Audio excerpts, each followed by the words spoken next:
Qanunvericilikdə boşluqlar bir neçə qəbildən problemləri özlüyündə birləşdirir. İlki ondan ibarətdir ki, deməli, Sovet dönəmindən sonra biz dərhal müstəqillik qazansaq da, inşaat işləri vüsət alır, xüsusən 2000-ci illərin ikinci yarısından etibarən intensiv şəkildə inşaat işləri vüsət alır. Bu da ondan əlaqəlidir ki, əhalinin gəlirləri artır, gəlirləri artdığı üçün yeni mənzillər ala bilirlər. Bu səbəbdən də o köhnə qanunların bugünün tələblərinə uyğun olmaması problemini hiss etmirdik o tarixlərə qədər.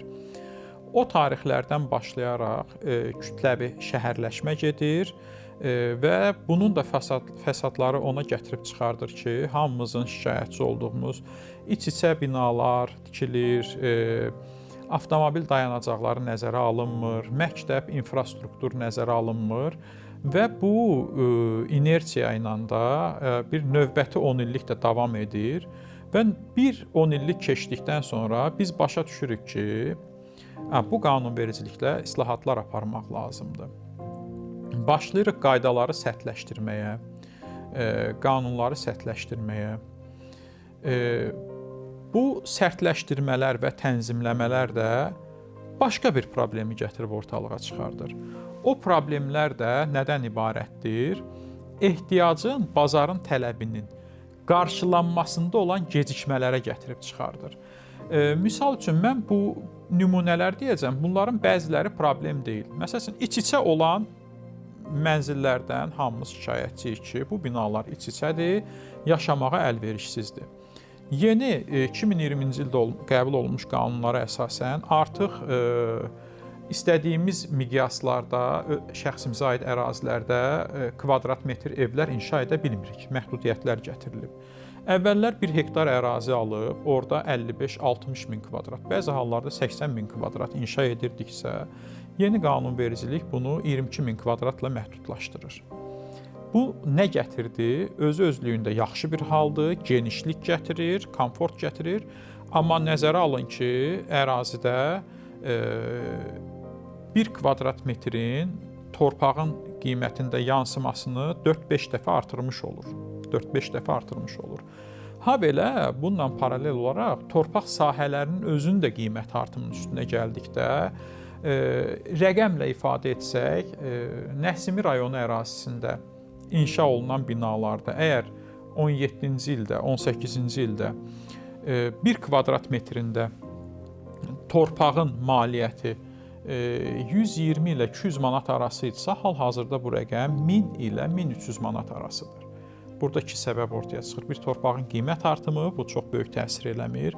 İki, koeffisiyentin azalması. Bir tərəfdən komfort gətirdi, digər tərəfdən də neynədi? Qiymətimizi artırdı. Buradan davam edəcək olsaq, vergi islahatları aparılır. Əvvəllər sadələşmiş vergilər var idi. Sadələşmiş vergi ondan ibarət idi ki, Bakı şəhəri zonalara bölünmüşdü. Hər zonaya görə məlum olan fiks vergilər var idi. 70 manat ilə hardasa 150 manat ola bilsin, 140 manat arası idi bu vergilər. Yerindən asılı olaraq siz bu vergini ödəyirdiniz. Bunun üstün tərəfi nədən ibarət idi? Sahibkar inşaata başladığı gündən artıq bilirdi ki, onun vergi yükü nə qədərdir.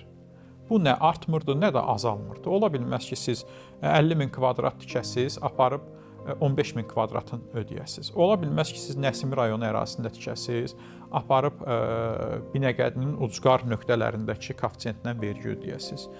Elə Nəsimi rayonu ilə davam edəcək olsaq, vaxtı ikən bu ərazilərdə, məsələn 17-ci ildə 1 kvadrat metrə görə vergi yükü hardasa 120 manat ətrafında idisə, hal-hazırda sadələşmiş vergi olmadığı üçün indi artıq tələb olunur ki, vergi ödəmələri bu şəkildə olur.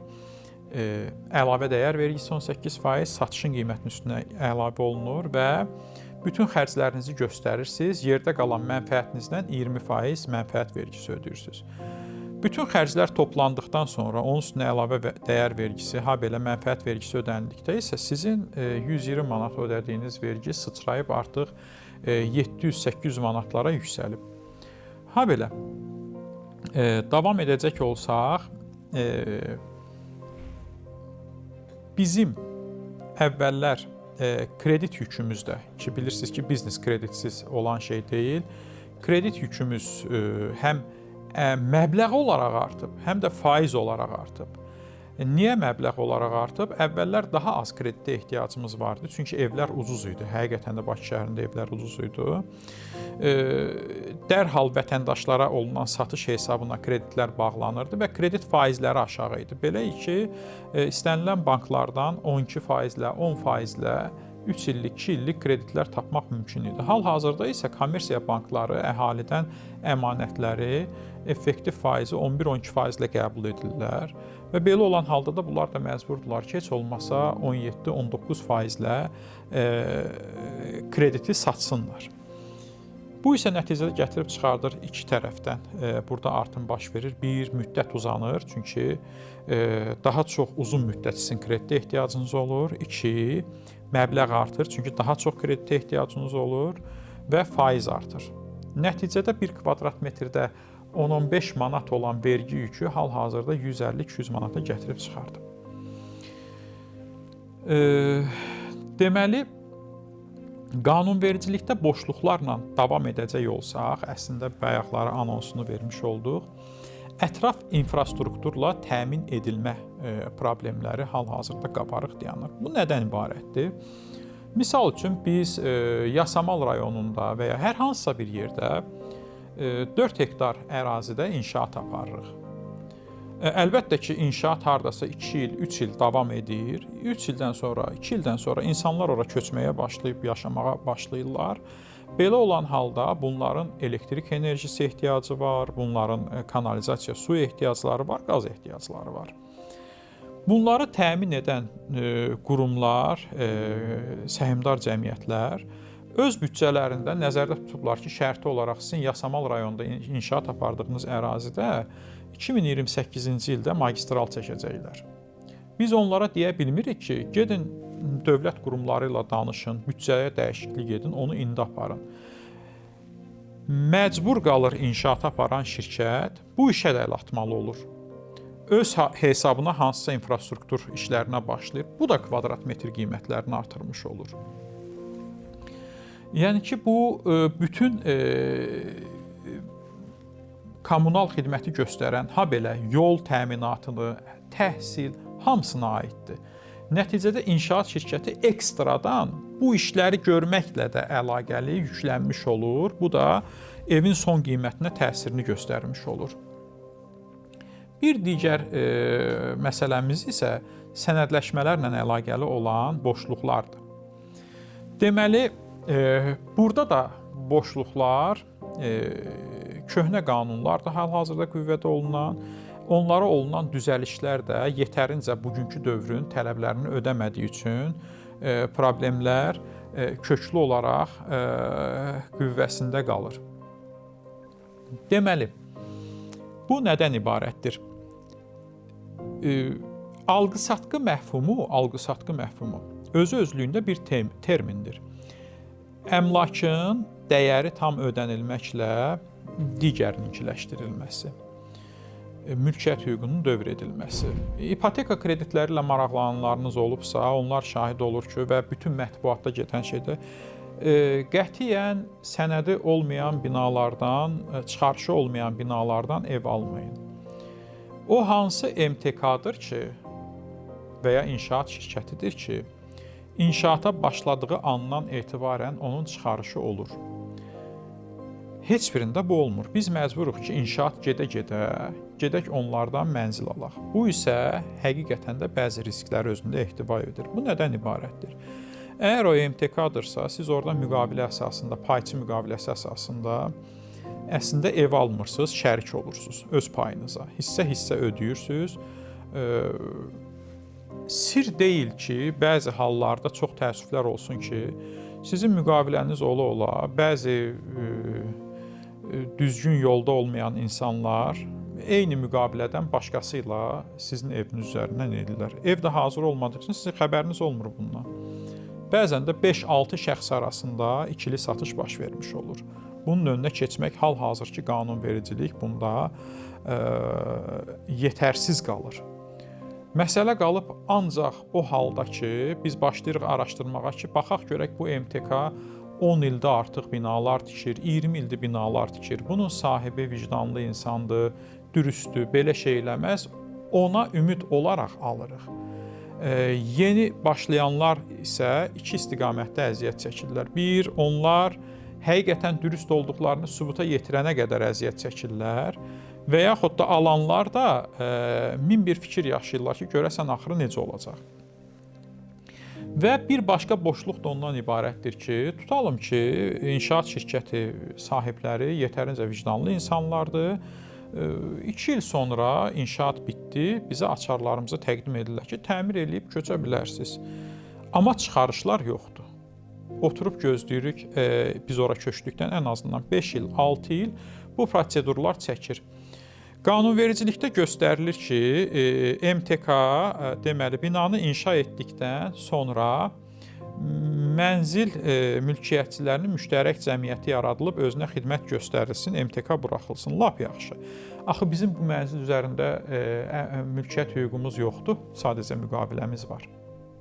Oturub gözləməliyik ki, belə çıxır ki, bu hüququmuzdan istifadə etmək üçün 7 ildə, 6 il, 5 il bir müddət gözləməliyik ki, o hüququmuz yaransın, özümüz özümüzə xidmət göstərək. Burada da bir invalidlik var.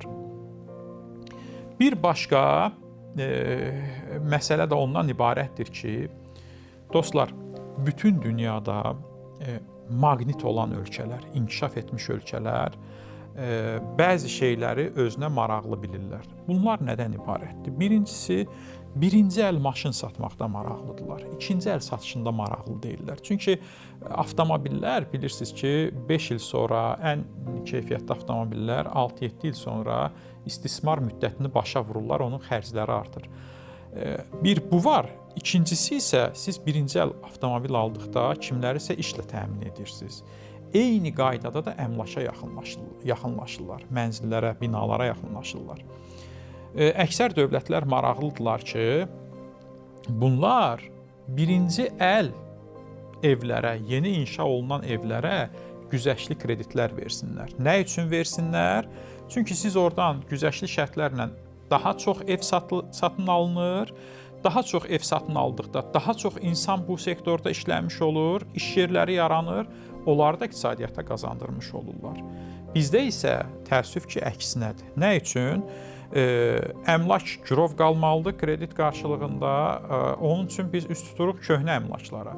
Köhnə əmlakları kreditləşdirdiyimiz üçün köhnə əmlakların qiymətini qaldırırıq. Çünki axı onları kreditləşdirə bilirik.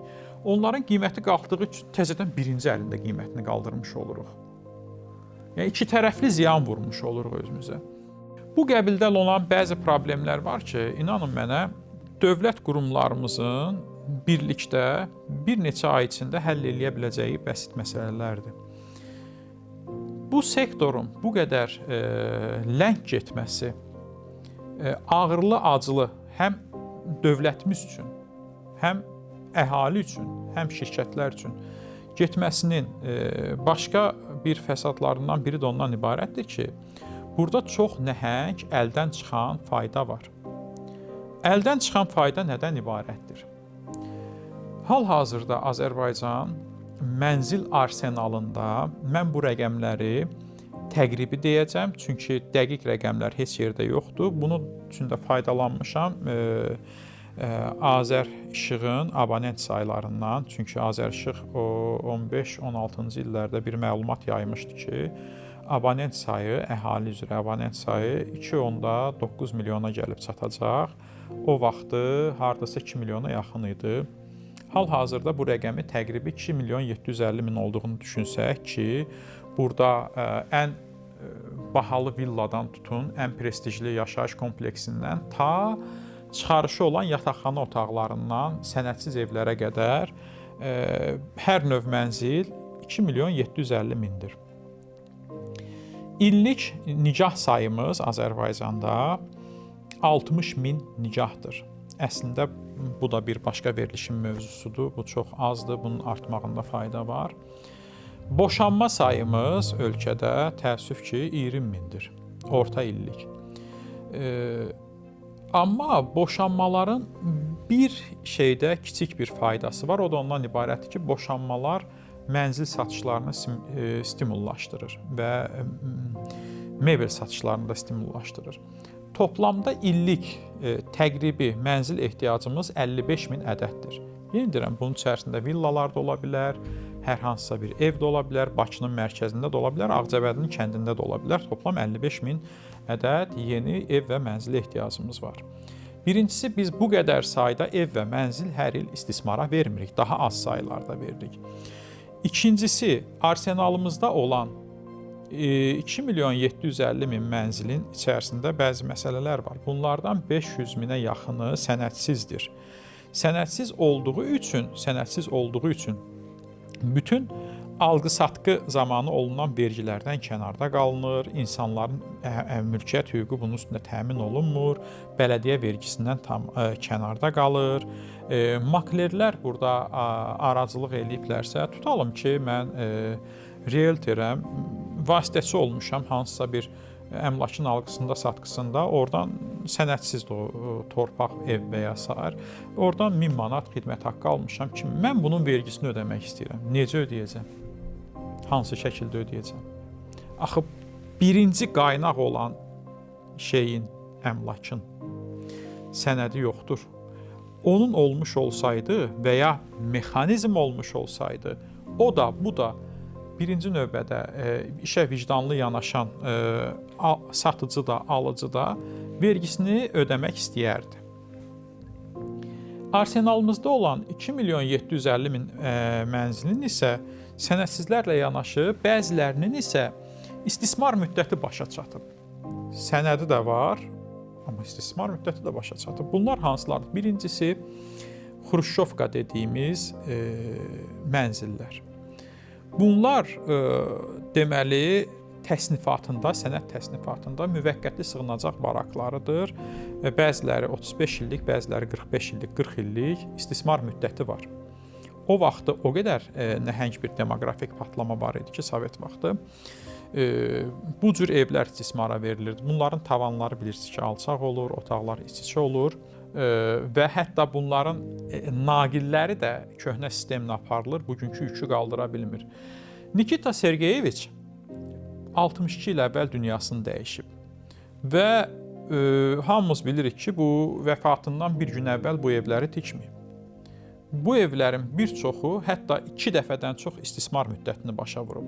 Hansı şəraitdə, hansı keyfiyyətdə inşaatı icra olunub, o da bir sualdır. Yəni ki, bunlardan dəyişməlidir. Habelə 70-ci illərin axırından başlayıb 90-cı illərdə, hətta 2000-ci illərdə sürətlə davam edən həyət evləri dediyimiz və ya rayon evləri dediyimiz kəsmişar daşlarından inşa olunan evlərdir ki, bunlar da istismara yararsızdır. Məsələn, 15-in 15-ə atmalarla inşa olunurdu. Onları isitmək də böyük problemdir, soyutmaq da böyük problemdir. İçində sanuzilləri yoxdur, izolyasiyaları zəifdir. İnsanlar sadəcə öz təsəvvürləri ilə belə evləri inşa ediblər. Onlar da istismara yararsızdır. Bütün bunları nə üçün deyirəm?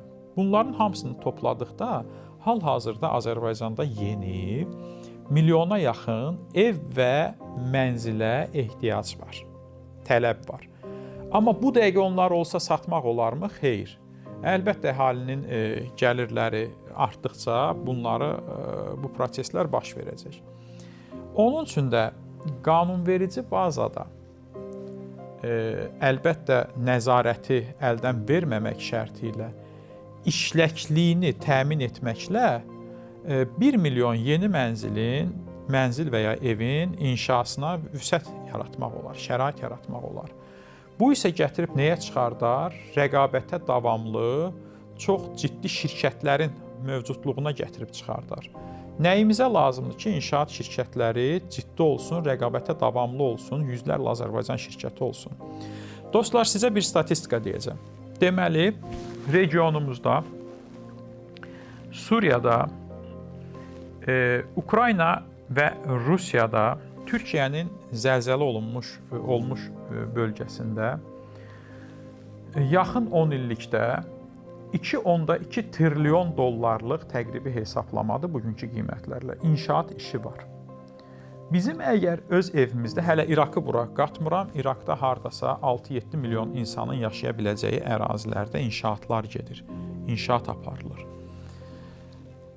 Mən iddia etmirəm ki, bizim rəqabətə davamlı, güclü inşaat şirkətlərimiz olarsa, gedər bu 2,2 trilyon dolların 1 trilyonunu götürə bilər. Yox, əlbəttə ki, sadəcə 2%-ni götürmüş olsa 440 milyard dollar pul eləyir. Bu çox nəhəng bir rəqəmdir. Ən azından, əlbəttə ki, biz Türkiyə kimi, Amerika kimi, Avstriya, Almaniya kimi güclü ölkələrin, inkişaf etmiş ölkələrin inşaat şirkətləri ilə başa-baş rəqabət apara bilmərik. Amma oradan əmələ gələn işlərdən götürə bilərik. Sadəcə 2% deyirəm. Götürə bilsək, ölkəmizə ciddi bir valyuta axımıdır. Bunun üçün biz nə etməliyik? Bütün bu problemlərin əsasən kökündə, əslində bayaqları sizə spoiler verdim, nə dayanır?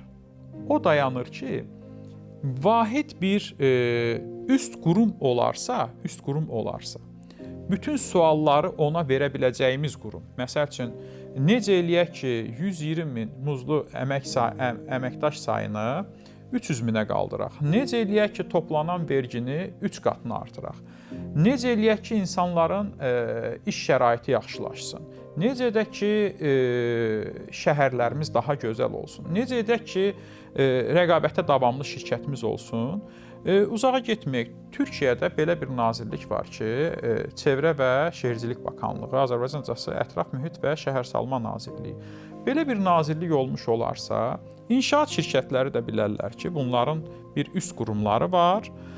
Hər məsələ üçün onlara müraciət edir, onlar qarşısında məsuliyyət daşıyır. Onlar isə öz növbəsində bütün bu sektoru, ha belə əmlak sektorunu, realtorlar sektorunu özü özlüyündə ehtiva edir, bunun məsələləri ilə maraqlanır və bunun artımında maraqlıdır.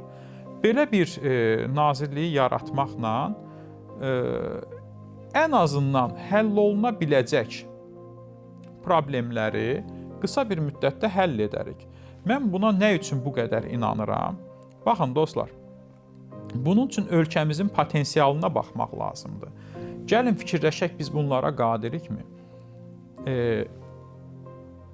Dünyanın əksər dövlətinin, aparıcı qərb dövlətləri olmaqla, ölkəmizə qarşı olduğu bir mühitdə biz az saylı yaxın dostlarımızın və əhalimizin, ölkə rəhbərliyinin səyi nəticəsində yaxın tarixdə ilk dəfə BMT-nin qətnamələrini yerinə yetirdik. Heç kəsin yatıb yuxusuna girməyəcəyi nailiyyətləri əldə elədik. Nə? Xalqımızı səfərbər etməklə, onun potensialından istifadə etməklə. O qədər nəhəng işi qazanmış, bacarmış bir dövlət, bir xalq, belə bir hədəf onun qarşısında heç bir şeydir. Yəni ki, post-karbohidrogen dövründə bizim buna çox böyük ehtiyacımız var. Mən inanıram ki, əl-ələ verməklə, belə bir vizyon ortalığa qoymaqla, gənc bacarıqlı kadrlar hesabına ölkəmiz bu sektorda çox nəhəng nailiyyətlər əldə edə bilər. Həm ölkəmiz qazanar, həm büdcəmiz dolar, həm insanlarımıza yüz minlərlə yeni iş yeri yaranar, həm əhalimizin mənzil şəraiti yaxşılaşmış olar. Dinlədiyiniz üçün sizə təşəkkür edirəm.